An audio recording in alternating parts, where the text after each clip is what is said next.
आज आपण एकदम सोपं आणि अगदी घरातल्याच गोष्टींपासून करता येईल असं सुपर सॉफ्ट, सुपर क्रीमी असं शहाळ्याचं म्हणजेच टेंडर कोकोनट आईस्क्रीम करणार आहोत. जरी ही आईस्क्रीम आपण घरगुती गोष्टींपासून करणार असलो तरी आईस्क्रीम अजिबात आयसी होत नाही, मस्त क्रीमी होतं. तुम्हाला व्हिडिओत दिसतच असेल आईस्क्रीम किती क्रीमी झालेलं आहे ते. अगदी नॅचरल गोष्टींपासून बनवलेलं आईस्क्रीम चवीला खूप म्हणजे खूपच छान लागतं. हाय, मी अस्मिता. मस्तिके कक्षामध्ये तुम्हाला सगळ्यांचं खूप खूप स्वागत आहे. उन्हाळा चालू झालेला आहे, त्यामुळे सतत काही ना काही थंडगार खावंसं किंवा प्यावंसं वाटतं. म्हणूनच आज आपण एकदम सोप्या पद्धतीने मस्त चवीचं शहाळ्याचं म्हणजेच टेंडर कोकोनट आईस्क्रीम करतो आहोत. आईस्क्रीम करायला एकदम सोपं आहे, झटपट होणार आहे. म्हणजे आईस्क्रीम बनवायला आपल्याला खूप कमी वेळ लागतो. आता फ्रीज होण्यासाठी जितका वेळ लागायचा तेवढा लागणारच आहे. अजून एक महत्त्वाची गोष्ट म्हणजे आता मी इथे शहाळ्याचं आईस्क्रीम करते आहे, पण तुम्हाला जर शहाळ्याचं आईस्क्रीम न करता आंब्याचं आईस्क्रीम करायचं आहे, गुलकंदाचं आईस्क्रीम करायचं आहे किंवा तुमच्या कुठल्याही आवडत्या फ्लेवरचं आईस्क्रीम करायचं असेल तर हा सेम बेस तुम्ही वापरू शकता. त्यामुळे उन्हाळ्यात वेगवेगळे आईस्क्रीम करून तुम्ही नक्की खाऊ शकता. तर करायला घेऊया. तर हे आईस्क्रीम करण्यासाठी एका वाटीमध्ये मी पाव वाटी म्हणजे साधारण 3 टेबलस्पून दूध घेतलं आहे. यामध्ये 2 टेबलस्पून कॉर्नफ्लोअर घालते. कॉर्नफ्लोअरच्या ऐवजी तुम्ही अरारूटही घालू शकता. कॉर्नफ्लोअर दुधामध्ये व्यवस्थित मिसळून घेऊया. असं थोडं कॉर्नफ्लोअर आईस्क्रीममध्ये घातलं ना की आईस्क्रीमला छान स्मूथ टेक्स्चर येतं. आता गॅसवर मी एक सॉसपॅन ठेवला आहे. यामध्ये मी मेजरिंग कपनी मोजून 1 कपभर म्हणजेच पाव लिटर दूध घेतलेलं आहे. यामध्ये मी 3 टेबलस्पून साखर घालते. साखरेचं प्रमाण अगदी बरोबर आहे. आईस्क्रीम गोडीला अगदी व्यवस्थित होतं. आता दुधाला एक उकळी येऊ देऊया. दुधाला एक उकळी आली की गॅसची फ्लेम लो करते आणि आपण दुधामध्ये कॉर्नफ्लोअर घालून ठेवलेले जे दूध आहे ते यामध्ये घालूया. पण सुरुवातीला घालण्याआधी हे असं थोडं व्यवस्थित हलवून घ्यायचं, कारण तळाशी कॉर्नफ्लोअर बसलेलं असतं. आता कॉर्नफ्लोअरचं दूध यामध्ये घालायचं आणि असं ढवळून घ्यायचं म्हणजे अशा गुठळ्या होत नाही.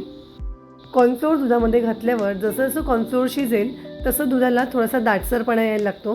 हे सतत असं ढवळत राहायचं, नाही तर मग तळाशी लागू शकतं. साधारण 1-2 मिनिट शिजवल्यावर तुम्ही बघू शकता हे थोडंसं दाटसर झालेलं आहे आणि दुधाला छान क्रीमी टेक्स्चर आलेलं आहे. आता मी गॅसची फ्लेम बंद करते आणि हे थोड्या वेळ आपण गार होऊ देऊया. आता मिक्सरमधून फिरवण्या इतपत हे गार झालेलं आहे. एका मिक्सरच्या भांड्यामध्ये हे कॉर्नफ्लोअर घालून शिजवलेलं दूध मी घालते. यामध्येच मी आता अर्धी वाटी मिल्क पावडर घालते.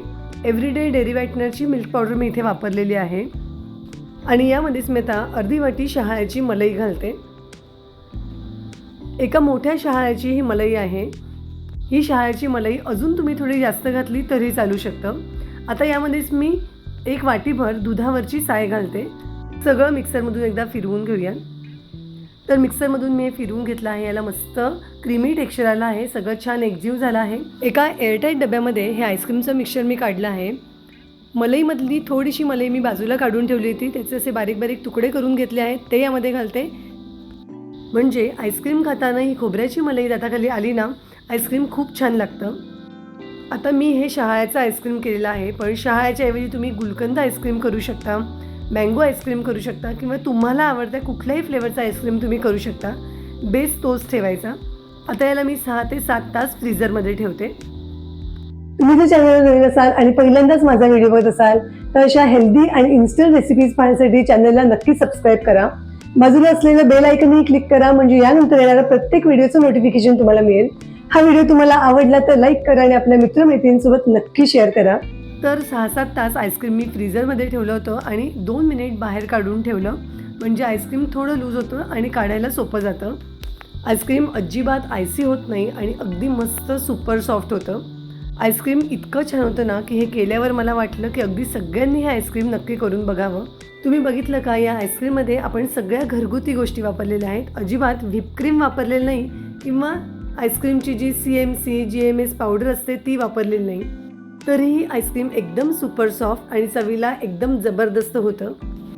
हे शहाळ्याचं आईस्क्रीम चवीला छान होतंच, पण जर तुम्हाला शहाळं मिळालं नाही किंवा तुम्हाला जर शहाळ्याचं आईस्क्रीम करायचं नसेल तर तुम्ही जेव्हा आपण शहाळ्याची मलाई मिक्सरच्या भांड्यात घातली त्याऐवजी तुम्ही काही ओरिओची बिस्किटं घालू शकता.